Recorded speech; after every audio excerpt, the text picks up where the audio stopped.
What's going on, guys? It's ASAP Flash here, and I'm here with another video. I don't know. I usually screw up on the intro. Anyway, I'm back with to talk about the Flash season 3 paradox, and I decided to have a reverse Flash of the undead, I guess. Actually, this happened at the end of season 2, which is pretty cool. It was like a quick second, before he was taken up by the, I forgot the names of those people, but I'm gonna call them Ravengers for now. I don't know why, but it feels right.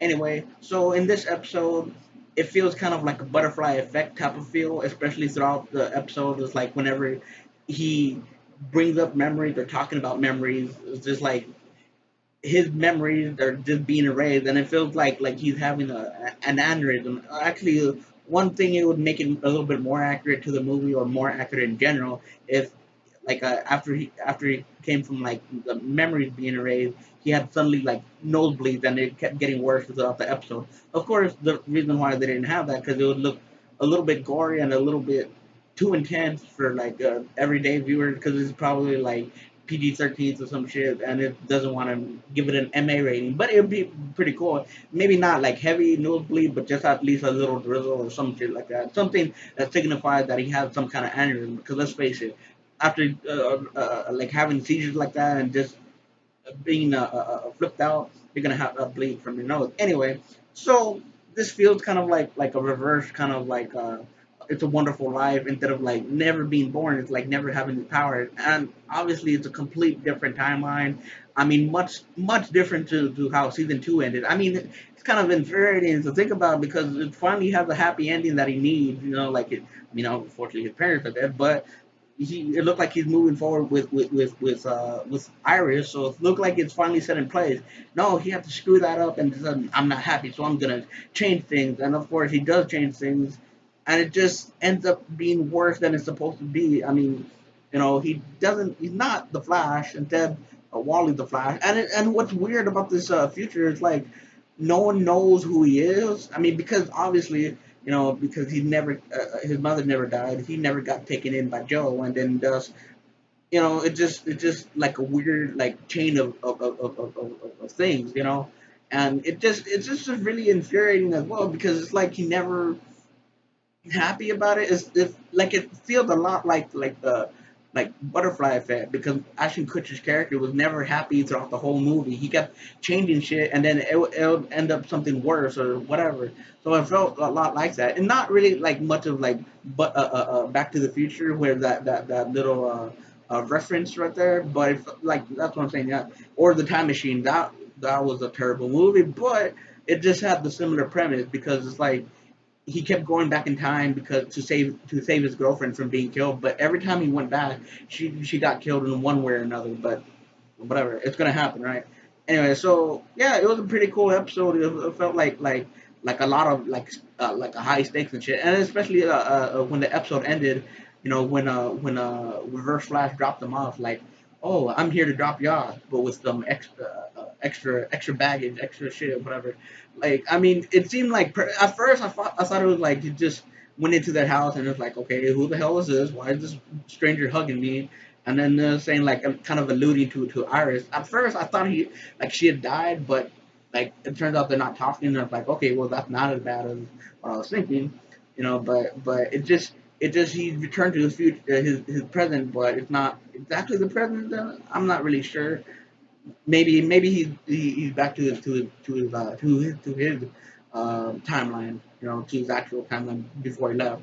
And along with that, I also saw season 3 of Arrow. And what I noticed about it is like the opening, the title card is a lot different. The Arrow is designed differently. It looks interesting. It actually kind of reminded me of the clock for some reason.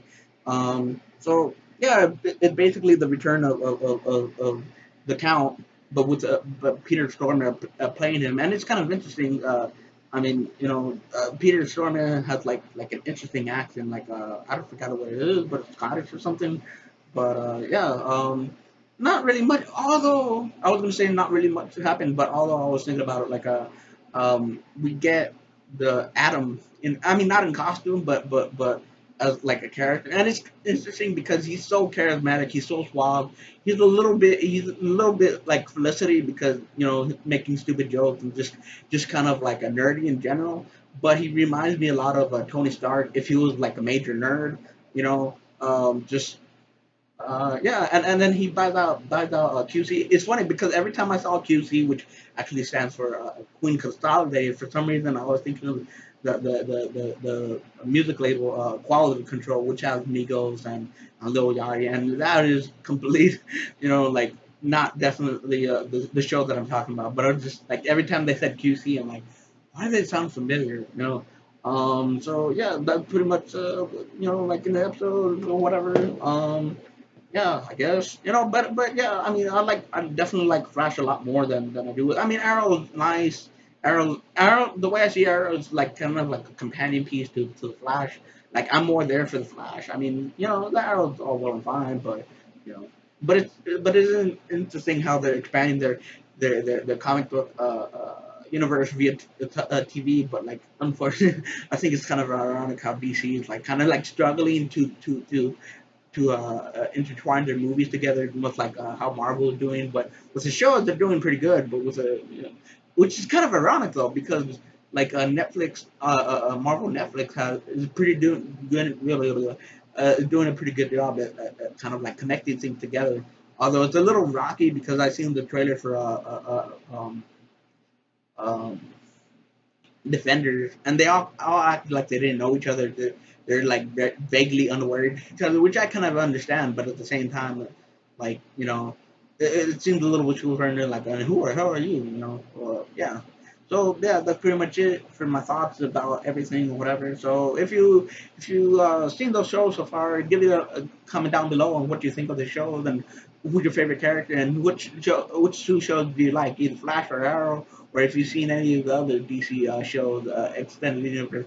Actually, I've been thinking about like maybe restarting the show all over again and watch like how it happens, like because obviously like it doesn't happen like episode one, whatever. I mean, somewhere along in season two, the Flash actually begins. So maybe I should just rewatch it like in that way and then segue into the other shows. Maybe I don't even think about it. Anyway, so yeah, that's pretty much it with everything, and I'll see you with another video.